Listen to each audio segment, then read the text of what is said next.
আজ রাইসার প্রথম এক্সাম ছিল। আসসালামু আলাইকুম। দুজনে একসাথে এক্সাম থাকলে ভালো হয়, আর এখানে দুদিন দুজনের এক্সাম। আজ রাইসার এক্সাম ছিল, রবিবারে মুনের হবে। এক এক দিন এক একজনের। আজ রাইসার এক্সাম, এই জন্য সকাল সকাল চলে এসেছি। অন্য দিনগুলোতে রাইসা মুনের ক্লাস হয় 12টার সময়, আর এই দুপুর টাইমে কোনো ঠান্ডা লাগে না। কিন্তু আজ একটু সকাল সকাল এসেছি, তাতে বুঝতে পেরেছি আসলে ভালোই ঠান্ডা পড়ে গেছে। এই কয়দিন তো আমি টেরই পাইনি এতটা ঠান্ডা পড়ে গেছে। যাই হোক, স্কুল গেটের সামনে দাঁড়িয়ে আছি মুনকে নিয়ে। আজ তো মুনের এক্সাম না, মুনকে নিয়ে চলে গিয়েছিলাম স্কুলে। অপেক্ষায় আছি রাইসার পরীক্ষা শেষ হওয়ার জন্য। আসলে কি, মুনের এক্সামের সময় টেনশন লাগে না, কারণ আমার এই মেয়েটা ক্লাসে সবসময় ফার্স্ট হয়। ওর পড়ালেখা মাশাআল্লাহ, ওকে নিয়ে কোনো টেনশন করতে হয় না। টেনশন শুধু আমার ছোট্ট মেয়েকে নিয়ে। আসলে ও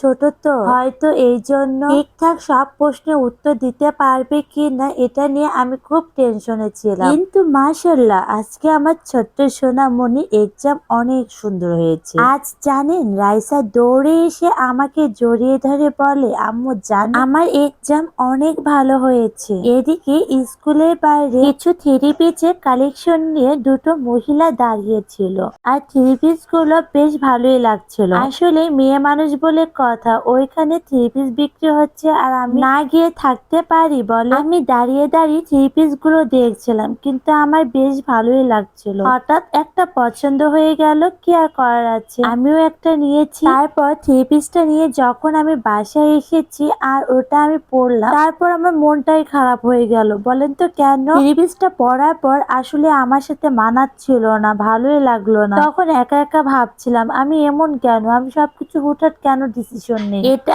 আমার কেনাটা উচিত ছিল না, কেন আমি কিনলাম। যাই হোক, থ্রি পিসটা কেনার পর আমি চলে এসেছি একটু শপিং করতে। না ভাই, আজ আমি সেরকম কোনো শপিং করব না। আসলে আমি রাইসার জন্য স্কুলের জ্যাকেট কিনবো। ও যে বলছিলাম না, আজ সকালে এসেছি, ঠান্ডা পড়েছে অনেক। মনের তো স্কুলের জ্যাকেট আছে, কিন্তু রাইসার নেই। আর রাইসার স্কুল জ্যাকেট কেনার জন্য চলে আসলাম। রাইসাকে এতবার করে বললাম, আম্মু কালকে অফ ডে আছে, তোমার আব্বুর সাথে এসে কিনো। না, হবে না, আজই কিনতে হবে। মেয়ের জেদের সাথে আমি আর পারলাম না। এমনি থ্রি পিসটা কিনে ধরা খেয়েছি, তারপরে মন মাইন্ডও খারাপ ছিল। এদিকে জ্যাকেট কেনার পর রাইসার তো ধৈর্যই কুলাচ্ছে না। আমি জ্যাকেটটা এখনই দোকান থেকে পরে বাসায় যাব। পরে কেয়ার করার আছে, দোকানদার দেখতে পাচ্ছেন রাইসাকে জ্যাকেট পরিয়ে দিচ্ছে। এদিকে জ্যাকেট কিনতে গিয়েও ধরা খেয়েছি। আজকে সারাদিন শুধু ধরাই খাচ্ছি। জ্যাকেটটা ভালো, কিন্তু আমার কাছ থেকে একটু বেশি দাম নিয়ে ফেলেছে। দিনটাই আমার আজ খারাপ গেল। জ্যাকেট কেনা হয়ে গেছে,